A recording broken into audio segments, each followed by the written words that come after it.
Cerrar los ojos e imaginar un territorio donde habitan ya hace mucho tiempo sociedades bien organizadas con grandes poblaciones.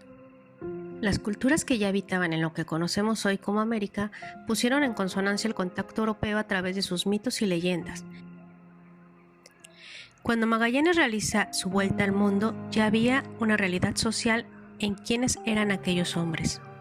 Aunque en verdad fuera Elcano quien logró cerrar el círculo y que en un barco maltrecho regresara a Sevilla para dar la buena nueva, y aunque quien seguramente dio la primera y dichosa vuelta fuese el esclavo filipino de Magallanes, Enrique de Malaca, cuando la expedición lo llevó de vuelta a casa tras demasiados años al servicio del navegante, Magallanes es sin duda ese hombre que queda en nuestra historia por su gran osadía.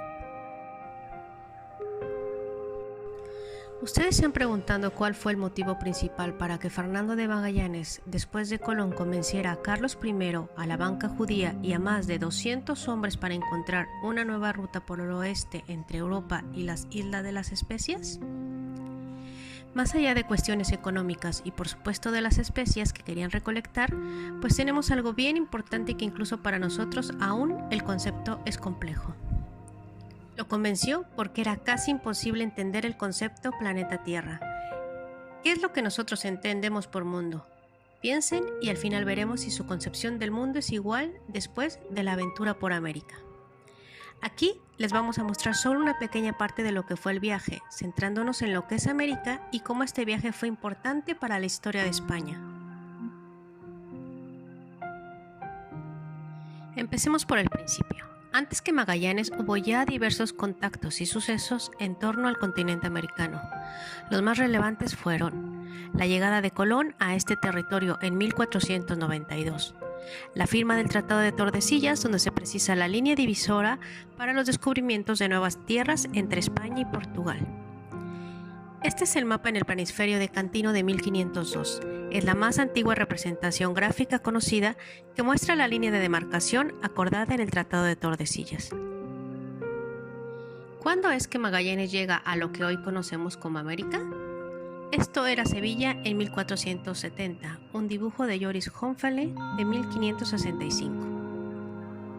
Primero que nada vamos a reflexionar que desde el año 14.000 a.C., tanto el estrecho de Bering como de Monteverde en Tierra del Fuego ya existían poblaciones en este territorio que fueron desarrollando sociedades complejas. Este territorio que conoce Colón y después Magallanes ya se había bautizado como Vía Yala por los gunas y que significaba territorio de vida. Empecemos por el motivo, las especias. Hoy es difícil imaginar lo que las especias supusieron en el mundo antiguo, pero en su momento las especias fueron los primeros productos alimentarios en la historia, capaces de impulsar a los hombres a realizar travesías marítimas casi imposibles hacia territorios desconocidos. En la época de Elcano, el valor de las especias era excepcional. Por ejemplo, una libra de clavo era equivalente a 7 gramos de oro más puro. Los 524 quintales de especias que trajo la nao Victoria de vuelta a Sevilla en su bodega fueron más que suficientes para costear el precio de toda la expedición. Requerimiento: un mapa. Este mapa mundial ovalado que vemos aquí traza la ruta de circunnavegación de Magallanes y las rutas de las flotas de los galeones, desde el Perú hasta España, con transporte por tierra a través del Istmo de Panamá. Un barco. 5 naos partieron en busca de una nueva ruta hacia las Islas Molucas: la Trinidad, la San Antonio, la Victoria, la Concepción y la Santiago. 4 eran naos de mediano tamaño, diseñadas para cargar mercancía. La quinta, la nao Santiago, era una nave más pequeña y ágil, destinada a tareas de exploración. La nao Victoria fue la única superviviente de las 5 y la única que regresó a puerto en 1522, comandada por Juan Sebastián Elcano. Este es el viaje virtual que hizo el Gran Magallanes y que terminó Elcano. Nos trasladaremos a casi la mitad del viaje para ver qué fue con lo que se tropezó Magallanes en su viaje a América. Después de estar ya más o menos a la mitad del viaje, el 1 de julio someten a votación tratar de continuar el viaje o recalar en las islas de Cabo Verde. que eran portuguesas y por tanto peligrosas, para poder habituallarse. Por mayoría, se decide ir a Cabo Verde, pero días después, Magallanes desconfía ya de mucha de su tripulación y les oculta que pretende llegar a la especiería yendo a lo desconocido por el Nuevo Mundo. El diario de Magallanes. En su diario escribe algunas de las cosas que vio desde el barco. Describe el territorio de Brasil. Ese día vimos tierra, playas planas, y fue el día de la concepción de Nuestra Señora. Al día siguiente estuvimos en un lugar lleno de montes, y los montes son póntidos y tienen en derredor muchos arrecifes. Del 13 al 27 de diciembre de 1519 llega a la bahía de Sepetiba. Magallanes tiene su primer encuentro en la bahía de Santa Lucía. Aquí vamos a cambiar la idea de la historia general y espero que algún día pueda decirse que en los registros de Magallanes no hubo un primer encuentro en la bahía de San Julián, sino aquí, en la de Sepetia. Hay una bahía muy grande y llamase Bahía de Santa Lucía. Y en la dicha había muy buena gente, y mucha, iban desnudos. En su diario, a los grupos que se refería Magallanes eran los tupinambes. Dominaban casi todo el litoral brasileño y poseían una lengua en común llamada por los portugueses idioma común, o sea, es decir, una lengua geral.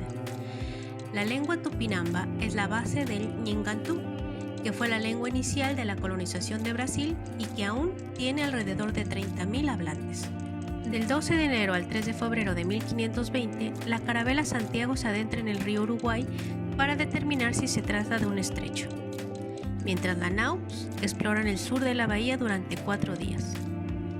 Así viaja hasta el 31 de enero, cuando llega a lo que hoy es Argentina, y escribe: y ahí vinieron muchos indios, los cuales van cubiertos de unas pellejas de antas, que son como camellos sin comba, y son muy livianos, corredores y hombres muy cumplidos y bien afeicionados. Los grupos originarios eran en realidad varios que vivían ahí. Vivían los tehuelches y una parcialidad huarpe, que actualmente solo es conocida por el nombre de pehuenche. 21 de octubre de 1520. Avistaron un nuevo canal y comenzaron a surcar sus profundas aguas entre tormentas glaciares y fiordos. Era el estrecho de Magallanes. El surgimiento del gentilicio Patagón, del que deriva el topónimo Patagonia, es el primer ejercicio de justicia europea en el territorio que a futuro sería la Argentina. Nos detendremos un momento aquí para que vean cómo fue la percepción de este nuevo encuentro. Un día se nos presentó un hombre de estatura gigantesca. Este hombre era tan alto que con la cabeza apenas le llegábamos a la cintura. Por otro lado, en su diario Pigafetta describe un animal que abunda en el país y cuya piel es utilizada por la población para fabricarse capas y calzado. El 21 de octubre encuentra la entrada al estrecho y comienza así su travesía. Observan a lo lejos las hogueras de los indígenas y bautizan entonces el lugar como Tierra del Fuego. Días más tarde, la nao San Antonio deserta y abandona la expedición. Llegará a Sevilla en el año de 1521 diciendo que no sabe nada de la flota. ¿Qué es lo importante para la historia del viaje de Magallanes? Lo que se puede atribuir a esta expedición es la suma de miles de kilómetros a la circunferencia de nuestro planeta y que hasta entonces no aparecían representados en los mapas. También, el cálculo del agua no estaba realmente mal hecho, sino que durante muchos siglos las medidas no eran homogéneas. Hoy en día podemos ver un mapa y viajar incluso a través de nuestros móviles y ordenadores. Aunque Google Maps y Google Earth simulen poner a nuestro alcance hasta el último rincón del globo, Magallanes logra completar un mapa que antes no se tenía. Y hoy nos preguntamos, ¿qué es lo que nosotros entendemos como mundo? Su mundo, como ustedes lo entienden, es un mundo hiperconectado. Pero sabemos que tu mundo está interconectado con esa histórica Magallana, no solo por algo que llamamos descubrimiento, que no lo fue como han visto, sino también por la lengua y las costumbres.